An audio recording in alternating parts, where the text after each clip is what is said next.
สวัสดีค่ะ สวัสดีครับ Good morning everyone. I am Sananpan Rutsan. And I'm Narupon Chandrakunsile.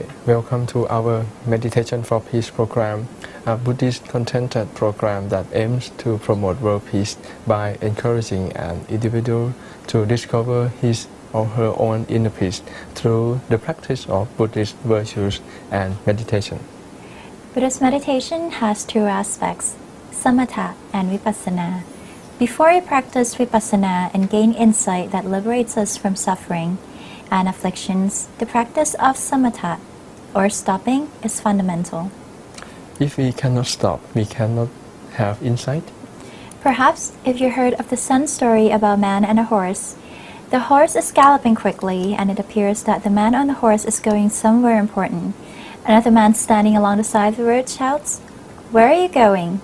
The first man replied, "I don't know, ask the horse."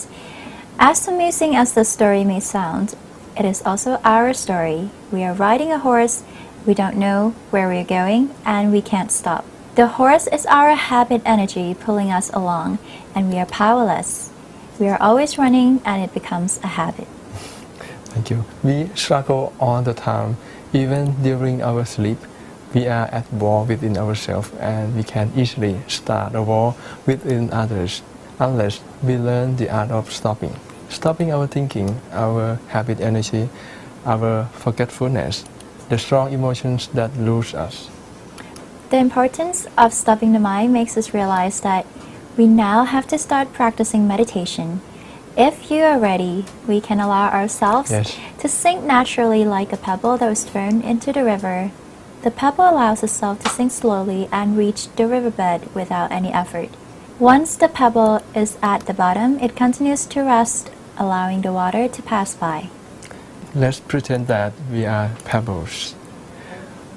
When we practice sitting meditation, we can allow ourselves to rest just like that. We can allow ourselves to sink naturally into the position of sitting, resting without effort, and allow all thoughts passing us by without exercising our reaction thought. Can you do that? Well, if you can, we should now go ahead with our practice.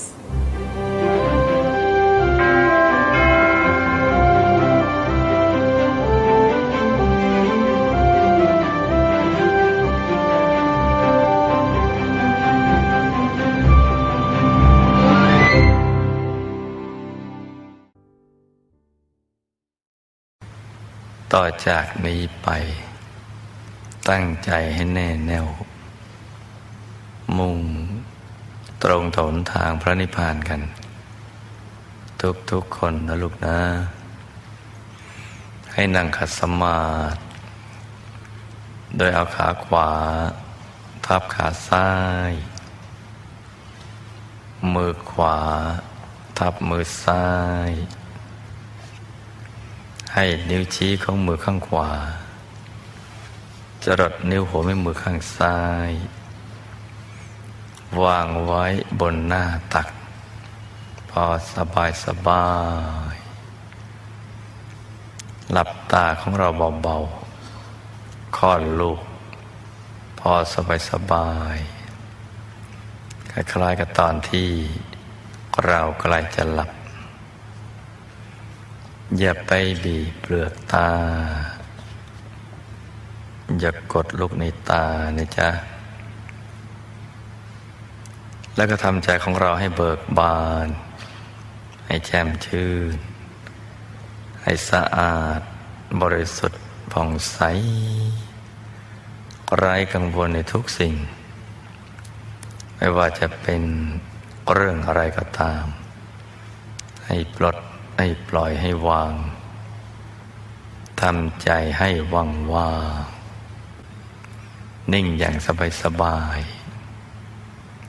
ต้องสบายนะลูกนะอย่าทิ้งคำนี้นะถ้านิ่งอย่างลำบากรู้สึกอึดอัดคับแคบไม่มีความสุขมันไม่สบายเลยทั้งร่างกายและจิตใจไม่ใช่แล้วอย่าดันทุลังตามต่อให้ค่อยๆผ่อนมากคลี่คลายระบบประสาทกล้ามเนื้อ ค่อยๆ คลายพอเรานึกคลายจิตมันก็จะคลายตัวพอคลายตัวก็สู่ภาวะโล่งๆว่างๆนิ่งใหม่ก็ต้องฝึกกันอย่างนี้แหละฝึกให้ได้แล้วเดี๋ยวเราก็เห็นดวงใสๆมันจะสว่างนั่งแล้วหลับตาแล้วมันไม่มืดเห็นดวงใสๆแล้วก็ดูไปเรื่อยๆนิ่งถูกส่วนมันจะขยายแล้วก็เราก็จะถูกดึงดูดเข้าไปข้างในทั้งดึงทั้งดูดเลยเหมือนมีแม่เหล็กยักษ์อยู่ข้างในนะเป็นแม่เหล็กโลกดูดเข้าไปบางคนก็ตกใจหวาดเสียวว่าไม่รู้มันอะไรไม่เคยเจอต้องตามใจนะลูกนะอย่าไปฝืนใจอย่าไปฝืนความรู้สึกอย่างนั้นปล่อยไปทำเฉยๆเนี่ยปล่อยคือทำเฉยๆไม่ใช่ดันนะจำนะลูกนะต้องจำนะคือทำเฉยๆเนี่ยเฉยอย่างเดียว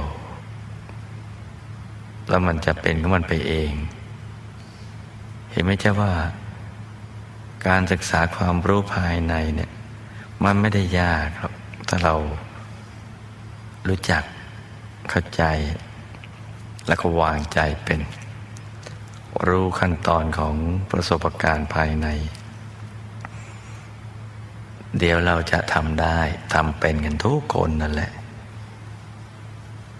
แต่ก่อนอื่นลูกจะต้องมีความเชื่อมั่นในตัวเองว่าคนอย่างเราเนี่ยทำได้ขอให้รู้วิธีการนั้นแหละที่ถูกต้องเดี๋ยวเราจะทำให้มันถูกต้องและเราก็ทำได้ต้องมีความเชื่อมั่นตรงนี้ก่อนนะลูกนะอย่าไปมัวสงสัยลังเลว่าเราจะทำได้ไหมนะคนอย่างเรานี่กิเลสหนาปัญญาหยาบเนี่ยผ่านชีวิตมาก็หมองมาซะทั้งเยอะจะทำได้ไหมนะเลิกคิดนะลูกนะความคิดชนิดนี้อย่าให้มีในลูกพระราชอย่าให้มีในนักเรียนอนุบาลฝันในฝันวิทยาถ้าเราไม่มั่นใจในตัวเราแล้วเนี่ยเราจะไปทำอะไรได้หลับตาอ้าปากตักอาหารเรามั่นใจยังตักเข้าปากได้เลยนะหลับตาเนี่ยเอานี้วจิ้มรูจมูกเรายังจิ้มได้ยังถูกต้องนะเพราะฉะนั้นเราก็ต้องมั่นใจว่าเราต้องทำได้เพราะเรารู้วิธีการแล้วเนี่ยซึ่งก็บอกไปหมดแล้วไม่ได้มีอะไรปิดบังเลยเนี่ยเราก็ต้องฝึกฝนฝึกไปเรื่อยๆต้องรักอย่างหลงไหลนะฝึกไปนั่งฝึกยืนฝึกเดินฝึกนอนฝึกมีเวลาว่างเป็นฝึกไปเพราะนี่คือวิชาของชีวิตนะลูกนะวิชาที่สำคัญที่สุดของชีวิตเราจะเรียนจบด็อกเตอร์กี่คะแนนก็แล้วแต่มันก็เป็นไปเพื่อให้ได้ปัจจัยสี่มาหรือให้ได้รับความยกย่องนับถือเชื่อถือเป็นเครดิตในทางสังคมเท่านั้นนะแต่เวลาใกล้จะละโลกนะมันเอามาช่วยชีวิตไม่ได้นะที่จะไปสู่ปรโลกนะลูกนะ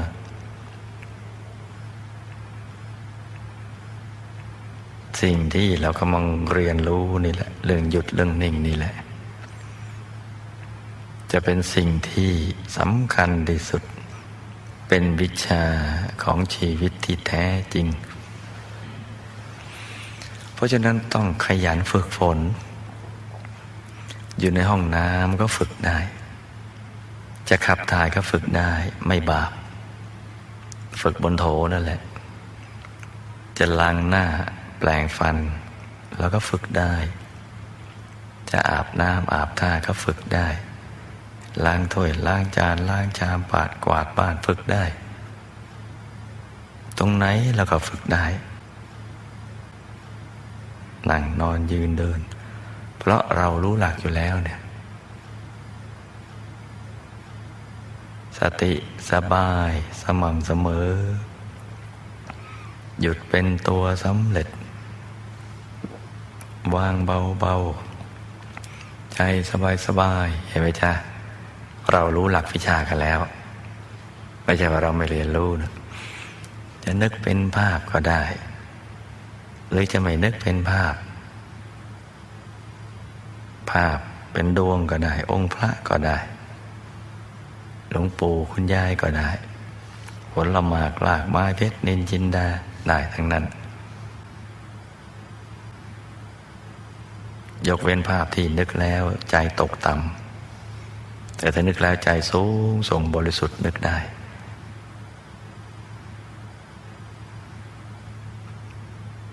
มีสิ่งที่ดีๆอีกเยอะนับไม่ถ้วนอย่างเมื่อเราได้เข้าถึงพระรัตนตรัยในตัวนั่งให้ดีนะลูกนะใครเหนื่อยใครง่วงใครเพลียใครนั่งแล้วตึงก็ปล่อยให้มันหลับไปในกลางพอสดชื่นแล้วก็ตื่นมาทำใหม่ใครเมื่อยก็ขยับฟุ้งก็ลืมตาแล้วก็ว่ากันใหม่ให้ลูกทุกคนสมหวังดังใจในการเข้าถึงพระรัตนตรัยในตัวทุกคนนะลูกนะต่างคนต่างนั่งกันไปเงียบๆนะจ๊ะ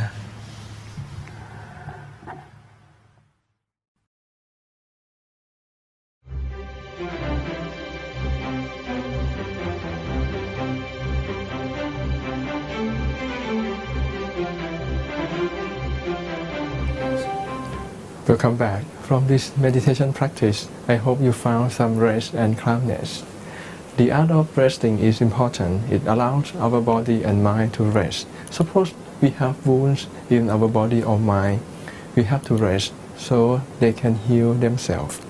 Venerable Thich Nhat Hanh, a Buddhist monk who is nominated by Dr. Martin Luther King Jr. for the Nobel Peace Prize, refers to resting as a precondition for healing. When animals in the forest get wounded, they find a place to lie down and they rest completely for many days. They don't think about food or anything else, they just rest.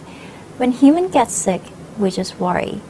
Most of us look for a doctor and medicine, but we don't stop. Yes, that's true. Even we go to the beach or the mountain for a vacation, we don't rest. Almost all of us came back from vacation with more tired. I used to be like that before I learned meditation. Sometimes lying down is not the position for resting. During sitting or walking meditation, I think we can rest very well. Yes, meditation does not have to be hard labor. Just allow your body and mind to rest like animals in the forest. Don't struggle. There is no need to attain anything. The Buddha said, "My Dhamma is the practice of non-practice." Which means you should practice in a way that does not tire you out, Yes. but give your body, emotions, and consciousness a chance to rest. Our body and mind have the capacity to heal themselves if you allow them to rest. Our miraculous mind has a lot to be discovered. Mr. Robert Mawson will tell us more about the power of a trained mind in his interview by Jennifer Jane Ariwong next, so please stay tuned.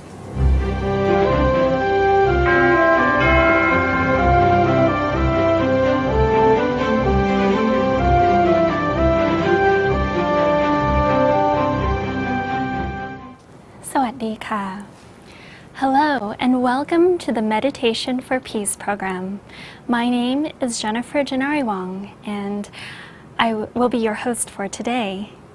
Today we have the wonderful honor of having Mr. Robert Mawson, also known as Ajahn Thamabut, here with us today. Mr. Robert Mawson or Ajahn as we will call him on this program, is the medical miracle man. He is a miraculous person who has cheated death 6 times through the power of meditation.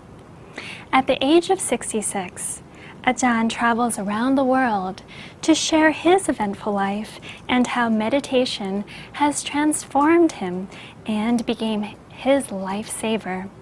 His fascinating experiences of escaping the deathbed were featured by both the Discovery Channel and the Hallmark Channel. This renowned Englishman, currently living in the United States, will share with us how he came to learn about meditation and his experiences in teaching it to people from all over the world. Let us welcome Ajahn Thamabut here on this program. Ajahn, Sawadee. Thank you for that very kind introduction. You were talking about how I actually came to meditate for the first time. Yes. And that was 23 years ago when our twin sons were born. My wife had worked in Bangkok with the United Nations for 10 years, and she brought over a Thai nanny to look after our children. And I would, in the evening, drive the Thai nanny to a Thai temple near my home, and the monks at that temple were from Wat Pak Nan Basisaron. Oh, the famous famous temple. temple in Bangkok. And one of the monks asked me if I'd like to meditate. And I said, I'd like to do that. And he said, well, I will teach you if you make me a promise. Yes. So I was curious to know what the promise would be. Right. And he said, I will teach you if you promise me you will come 5 nights in succession. And I said, I can do that. And because I was already about 46 years old by that time, or 43 years old by that time, it was difficult for me to sit on the floor as a Westerner. Right, right. And I could only sit for 5 minutes the first night, Oh, yes, yes. 10 minutes the second, 15 minutes the third, and on the 4th night for 20 minutes. And on the 4th night, the monk who was teaching me said that I shouldn't worry because sometimes I will sit for hours and I will think it's only a few minutes. And I thought, well, that will never happen because I'll keep my promise, I'll come back tomorrow and then you'll never see me again. Right, right. But on the 5th night, I meditated, and then my teacher said, now you may softly and gently open your eyes. Yes. And when I did so, he said, without looking at your watch, how long do you think you've been here? Oh. And I said, I really don't know, maybe 5 or 10 minutes. It felt And really quick. Right. Yes. And he said, now you can look at your watch. And when I looked at my watch, I had been there for 2.5 hours.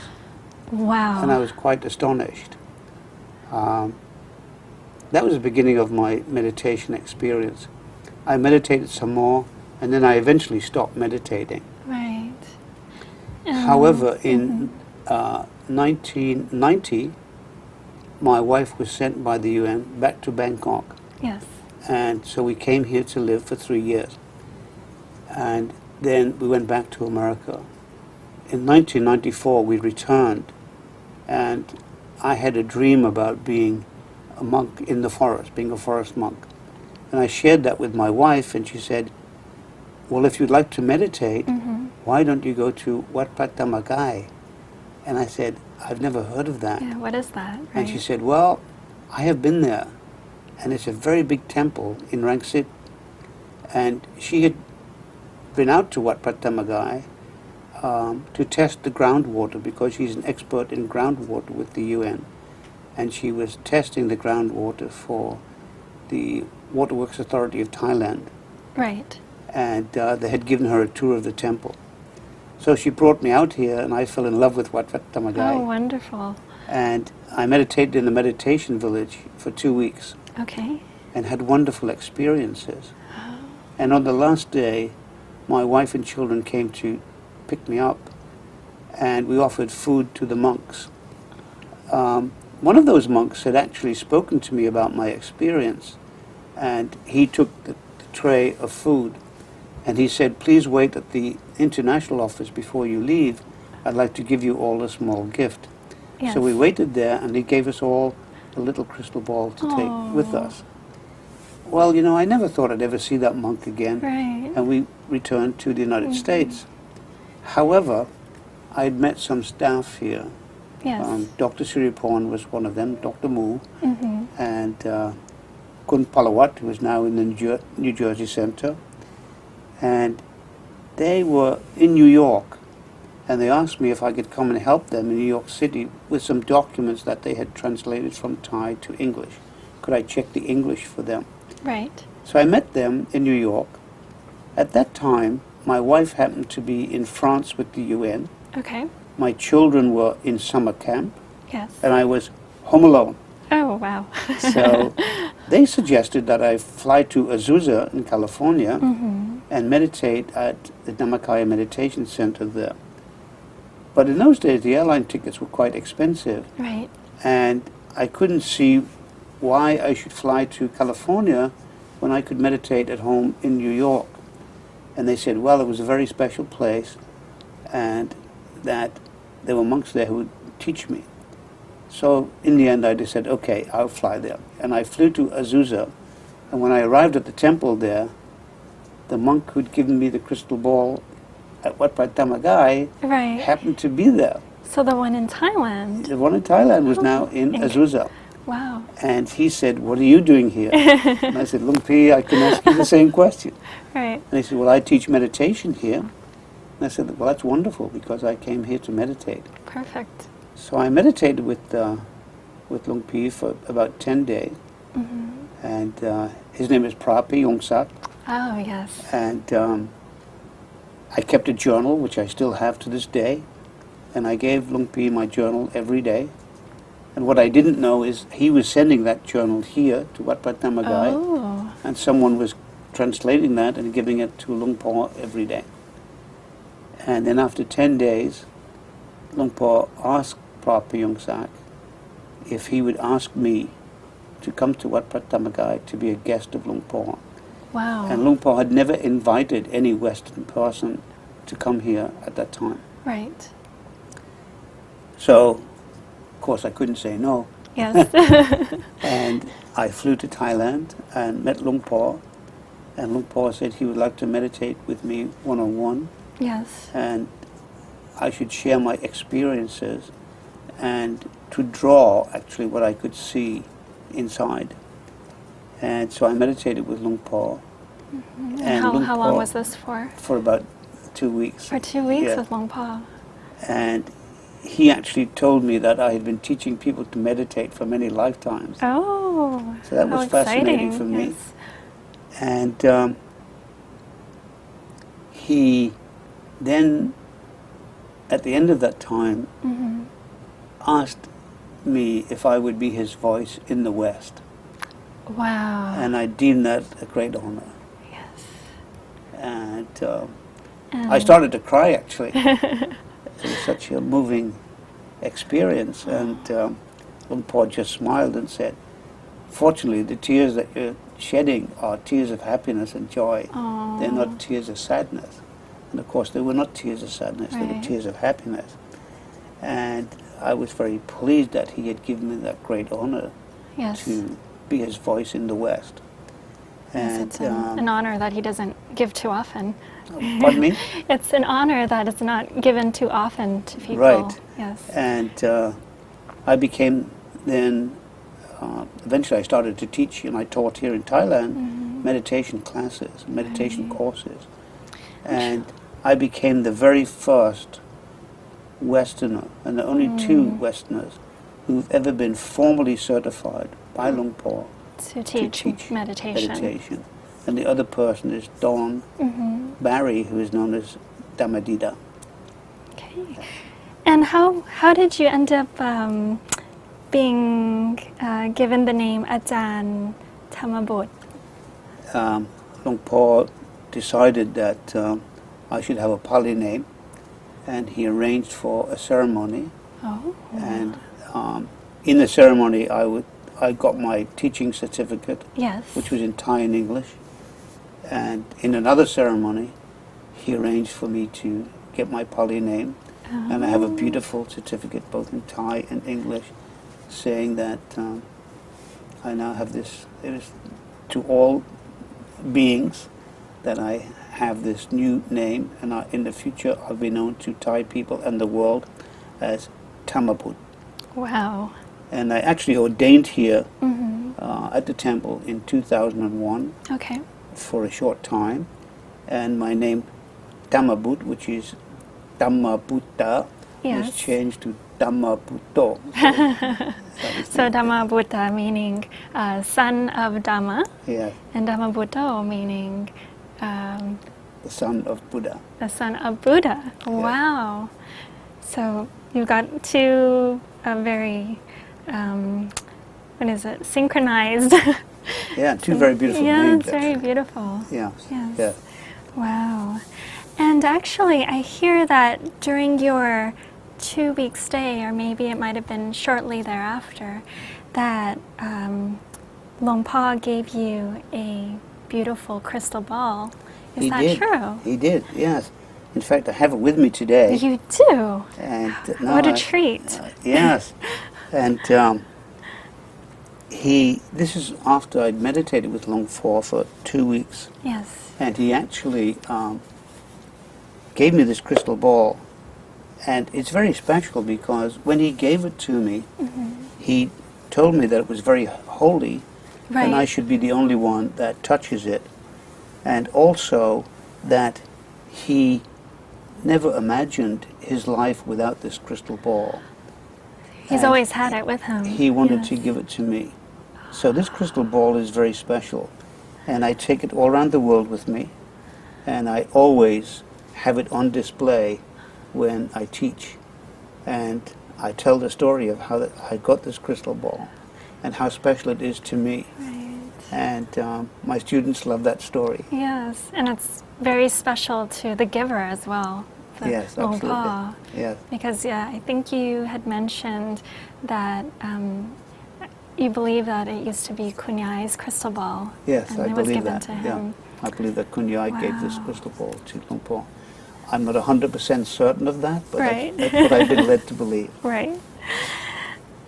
And so, can you tell me a little bit more about your heart transplant surgery and Yeah. how that ties into your practice of meditation?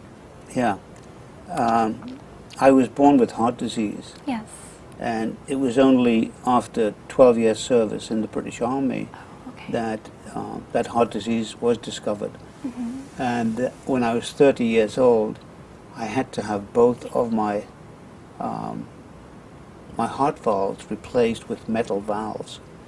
And I was told that I would probably live another 5 years if I led an easy and sedentary life. So as soon as I was well, I went to live in Iran and climb mountains in Iran. I went to Greenland and lived with Eskimos. Oh, this is definitely a And, rather sedentary, Yeah. boring life, isn't it? and I walked the deserts of Iraq and Wow. Syria. Wow. And I tramped the jungles of Cambodia and Laos and Thailand. And I traveled to the Arctic Circle. And I did outward bound training in the Yes. mountains in the USA. Quite I an became adventure. a diver Yes. and went to the South Sea Islands with my wife diving. And we were diving shipwrecks on the ocean floor and doing Oh, all wow, kind how of other exciting. fun things. Yes, yes. And to the amazement of doctors. And I didn't die, but during the next 30 years I had several sudden cardiac arrests and was defibrillated back to life, fortunately, back to life each time.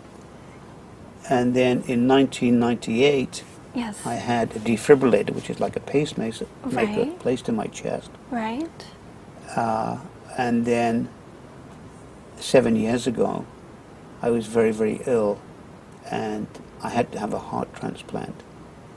However, before I had the heart transplant, the Discovery Channel came to talk to me and asked if they could film me before I got my heart transplant, during my heart transplant, then after my heart transplant.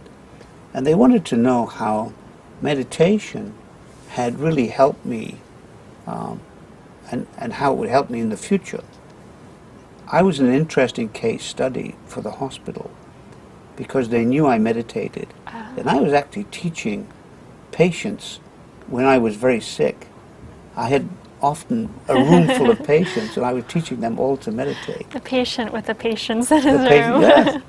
And one doctor came in and he said, I've been a doctor for 38 years and I've never seen the sick ministering to the sick. Right. That means, you know, he'd never seen a patient helping other patients as if he were a doctor. Right, right. And I wasn't pretending I was a doctor, but I was certainly helping these patients who were very afraid find some inner peace. Right.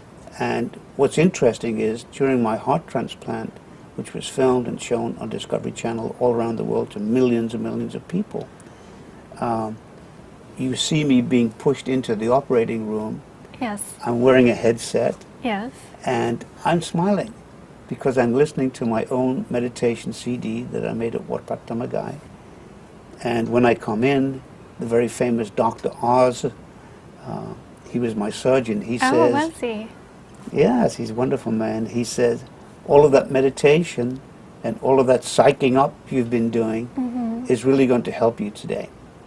And he was right, because all the way through the surgery, I still had my headset on, and I was listening to my own meditation CD, and there's no doubt that my recovery was shorter. I was out of the hospital quicker than I normally would have been if I had not meditated. The drugs for my new heart gave me osteoporosis, Oh, I see. a thinning of the bones, Okay. with resulting kyphosis. Kyphosis is a Greek word meaning that the body bends over at the waist like that. So I had 13 compression fractures in my spine, and I had to have 3 surgeries, totaling about 16 hours in all, to have metal rods and pins placed the whole length of my spine. And in 3 years, I shrunk 6 3/4 inches. Oh, my.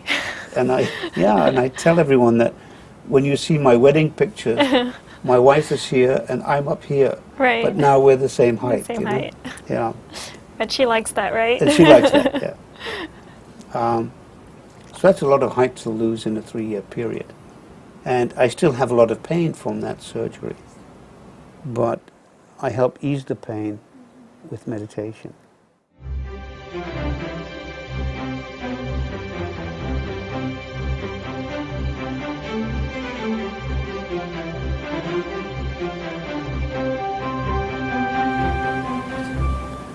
Mr. Robert Morrison, the so-called medical miracle man, or Luang Por Thamachayo's voice in the West, still has many interesting things to share on his eventful life with meditation. Don't forget to meet him again in the Meditation for Peace next Sunday. Speaking of a man and his mind, Peanut, I have something from the book of Charles Akra which I think is quite nice to hear. What does it say? It says, the foolish, although they possess a mind, are unable to understand their own thinking process, yet try to manage that of others. They suffer from interference. The clever have a mind and fully recognize it. They gain benefits which they keep alert. They gain benefits when they keep alert. The wise have a mind and a clear recognition of it. They visualize the mind structure and the power inside and cultivate its greatness. It's an interesting analysis you got. Thank you, Shana. If you ask me, well, most of the time I think I am the second category. Only sometimes I found myself unconsciously shifted into the entanglement of the first. Well, apart from self-realization, which you just did, Peanut, this saying does remind me of the greatness of the most venerable Pratmongkol Thep Muni Luang Por Wat Pat Nam, whose wisdom can explain the human's mind in the way that no one else can. If really you read his book called Visuddhi Vaja, you have a proof. I will find the book and read it. But now, let's get wiser then by listening to the Dhamma lecture from Venerable Sander Khema Thammo. Bear in mind, when we hear a Dhamma talk or study a sutra, our only job is to remain open. Usually, when we hear or read something new, we just compare it to our own ideas. If it is the same, we accept it and say that is correct. If it's not, we say it's incorrect. In either case, we learn nothing. Right. And if we read or listen with an open mind and open heart, the rain of Dhamma will penetrate the soil of our consciousness. Today, the Venerable will give a discourse on righteousness, which you can see how our noble disciple practiced the right view, a view that is upright. How does he or she obtain unshakable confidence in the Dhamma? How can he or she arrive at true Dhamma? So don't go away.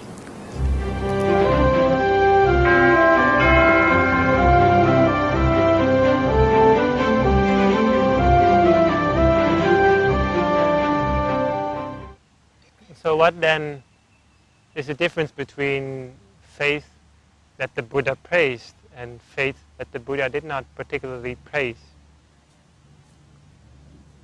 Well, there was, for example, in the case of the Brahmins, they had certain, in the time of India, they had and they still have certain rituals which are very aggressive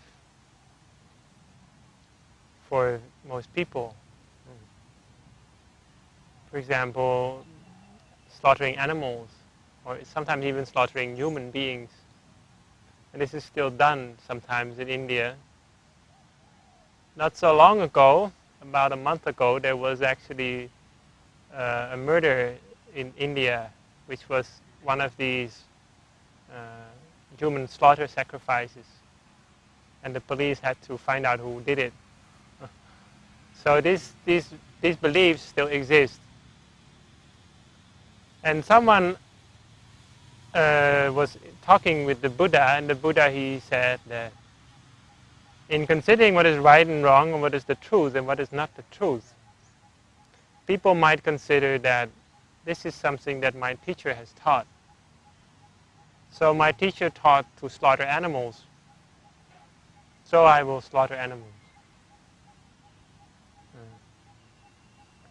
And he mentioned 5 things that may be the criterion for what he called the preserving of truth. The preserving of truth. That is, first of all, you have faith in a teaching because you have heard that from your teachers. And that faith is just, because it's your teacher or something like that. It's a tradition or something. But it's mostly about the teacher that he taught. Secondly, it may not be because of the teacher, but it's the tradition. It's been passed down for many eons, very long time ago. So it's good. Don't question it. Certainly,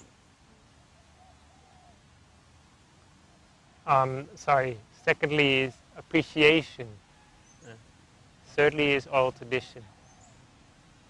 So appreciation, it may be that we appreciate something emotionally, that we feel it's good. It makes, that's very nice, very beautiful. Like we feel that, we heard that you should love all human beings. Oh, it's very nice. And there is oral tradition, as I mentioned.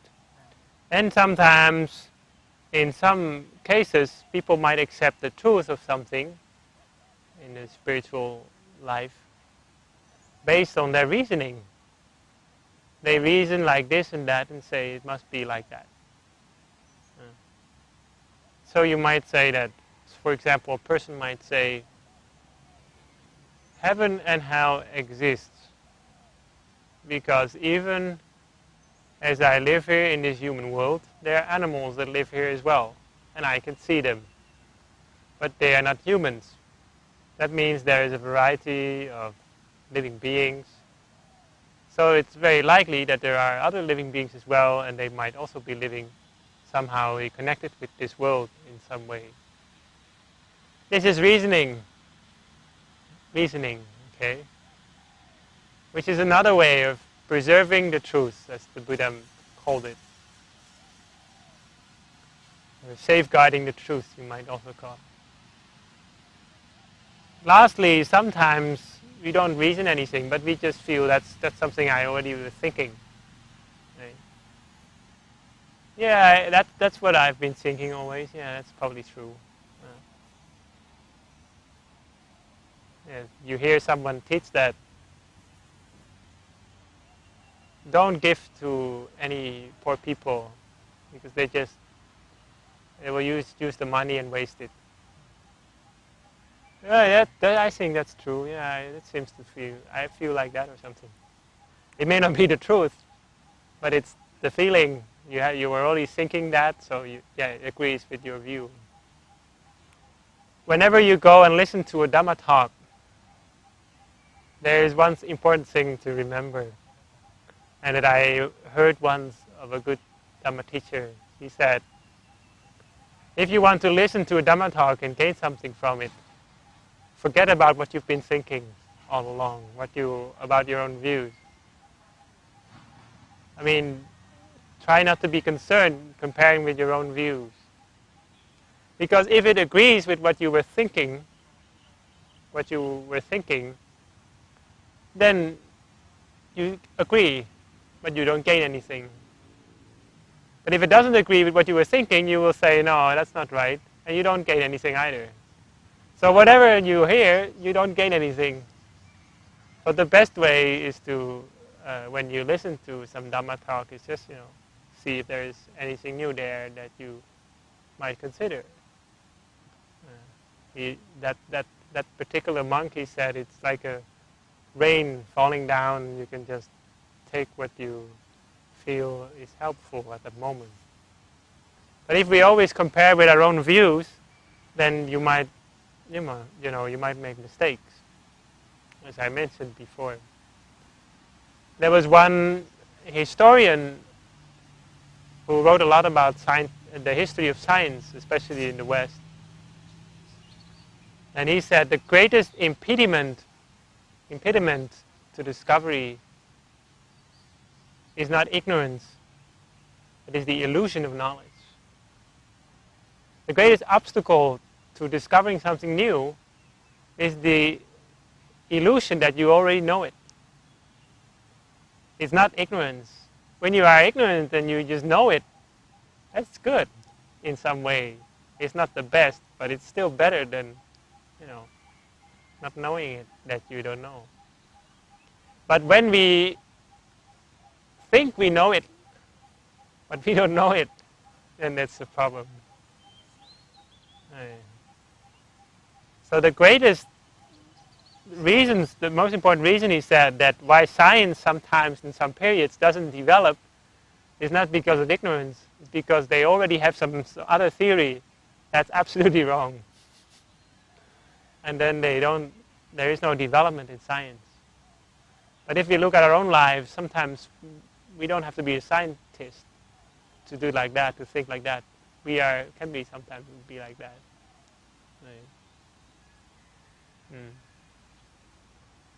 Sometimes it's hard. It takes time for us to realize that we don't know some things. So the Buddha, he concluded there are 5 ways that people preserve the truth. In other words, they use these ways to consider what is right and wrong. And it's not wrong to do that, but it's not sure. It's not certain. So you hear someone teach this or that, it's a tradition. You say, okay, oh, nice. Might be right, might be wrong. You don't know. It's not certain. So this is not really the actual discovery of the truth, but it's just trying to preserve or safeguard some truth but it's superficial.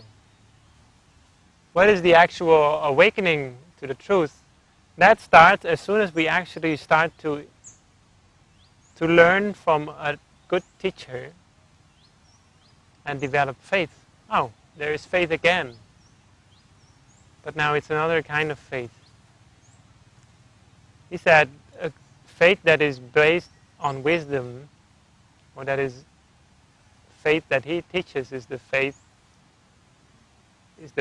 that we actually, for example, we meet a good Dharma teacher, right? Like, I have a lot of faith in the abbot of my temple. So I will look at him and I see that this monk has little to no greed, little or no hatred, and little or no delusion.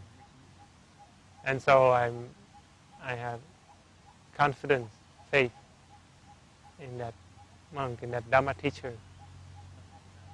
So it may be that in this way we gain faith based on wisdom. Based on wisdom. And now we start to practice to discover the truth by ourselves. By learning about meditation, learning about the teachings, and actually practicing them. By actually discovering and penetrating the wisdom, penetrating the truth with wisdom. And that's why the Buddha said it's possible to know all things about life and world penetrating that truth by the wisdom. What wisdom? The wisdom of books? Wisdom of analysis? No, the wisdom of the still mind. Because when the still mind is still for a long time, when the mind is still for a long time, it becomes bright. And that's why we use this nice word, enlightenment, very clear. The brightness leads us to discoveries within, what has been called in some traditions revelations or illuminations. But as many times people do not know where it comes from. Or they think it's from this higher intelligence or that higher intelligence. It's from outside. It cannot be from themselves, can it? But the Buddha taught that everyone has this potential within to discover the truth within.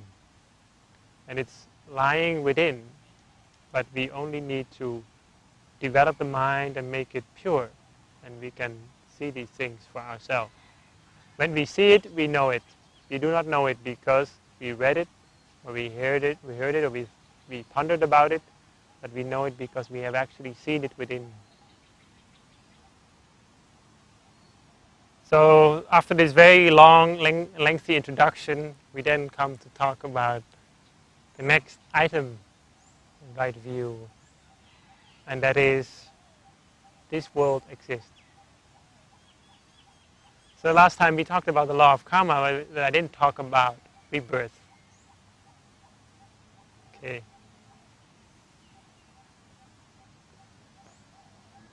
This world exists basically means that this world that we are born in, the word world actually in the Old Indian Pali language has more than one meaning.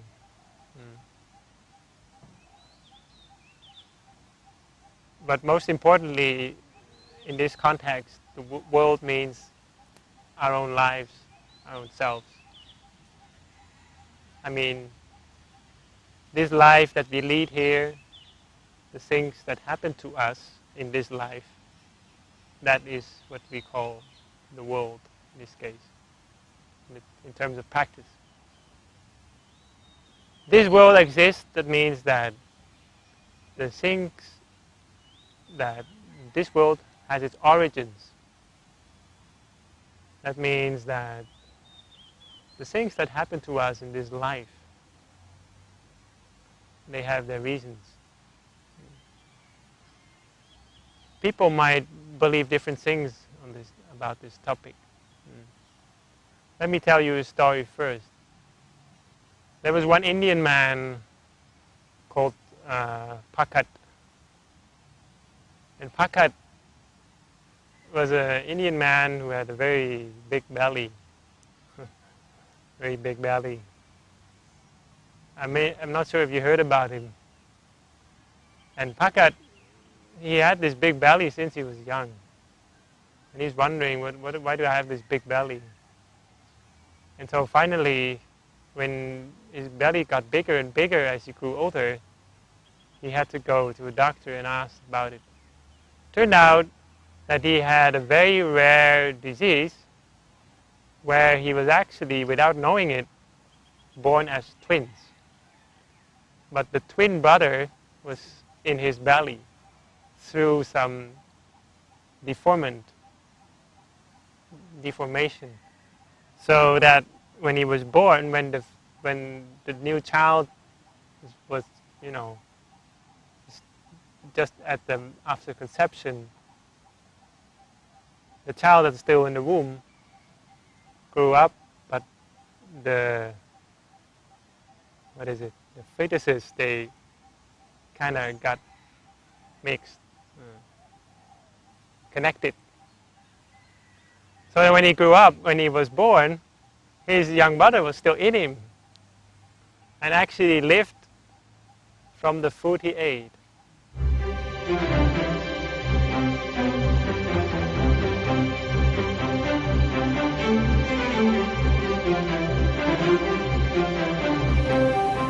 This week, we talked about the aspects of meditation and its healing qualities.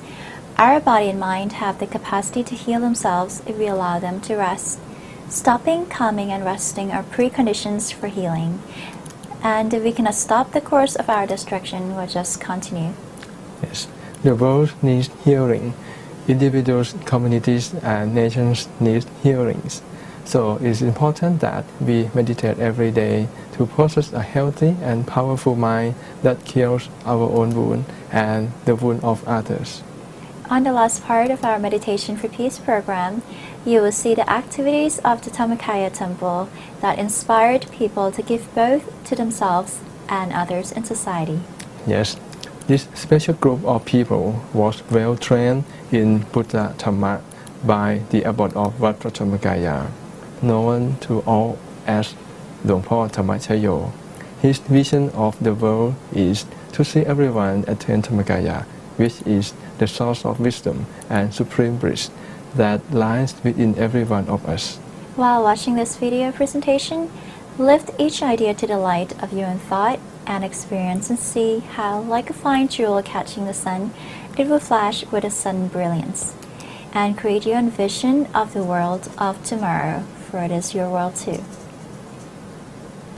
ลูกพระธรรมเมืองบุรีรัมย์เขาเปิดฉากการทำหน้าที่อย่างแรงด้วยการจัดงานสัมมนารวมพลังชาวบุรีรัมย์สู่ความสำเร็จบวช 100,000 รูปทั่วไทยซึ่งบรรยากาศก็เต็มไปด้วยความ alert เบิกบานและมีผู้มีบุญมาร่วมงานจนเต็มห้องประชุมเลยค่ะ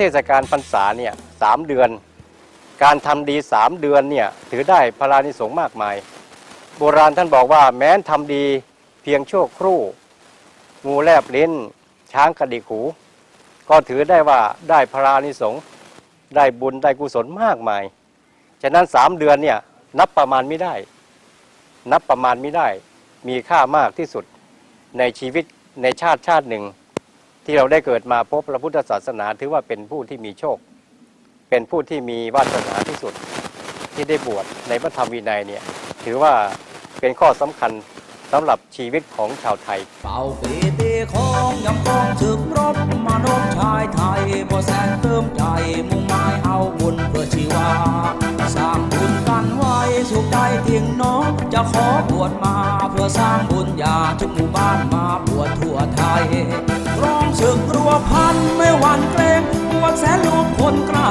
สถานสุธาแดนฟ้าเมืองไทยร้องศึกรัวพันไม่หวั่นเกรงบวชแสนลูกคนกล้าสถานสุธาแดนฟ้าเมืองไทยบวชฟรีๆอย่างนี้ครั้งยิ่งใหญ่ทำเป็นชายแท้ตามมาบวชกันทำมาทายาทมาในเร็ววันเป็นมิ่งขวัญได้บุญทั้งแผ่นดินพรรษานี้จะต้องเป็นพรรษาแห่งความสว่างไสวอย่างแน่นอนเพราะชาวบุรีรัมย์เขาลุยลงพื้นที่ด้วยความคึกคักเดินหน้าชวนบวชแบบไม่ยั้งเลยค่ะ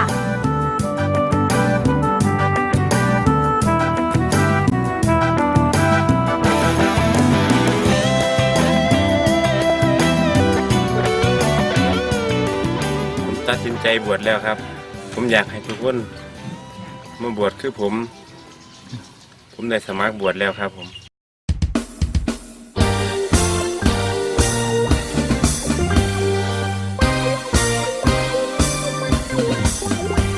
ขอเชิญบวชเข้าพรรษาเข้าวัดเข้าวาตั้งใจสวดมนต์ไปบวชสร้างกุศลบวชแล้วหายจนผู้คนเลื่อมใสบวชแล้วต้องดีแน่ได้เป็นพระแท้ให้คนกราบไหว้ได้บวชเข้าพรรษาได้บวชเข้าพรรษาขอบอกเลยว่าได้บุญหลาย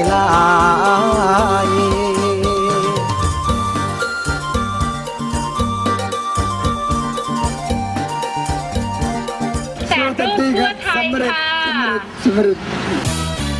ช่วยประกาศทั่วราชอาณาจักรเชิญเข้ามาสมัครเพื่อบวชพระครั้งใหญ่ให้ร่มเย็นไปทั่วถิ่นไทยถวายเป็นพุทธบูชาด้วยใจบุญนี้ยิ่งใหญ่สุดจะบรรยายบอกให้รู้ถ้าท่านเป็นชายที่แมนใช่ไหมอย่างนี้ต้องบวช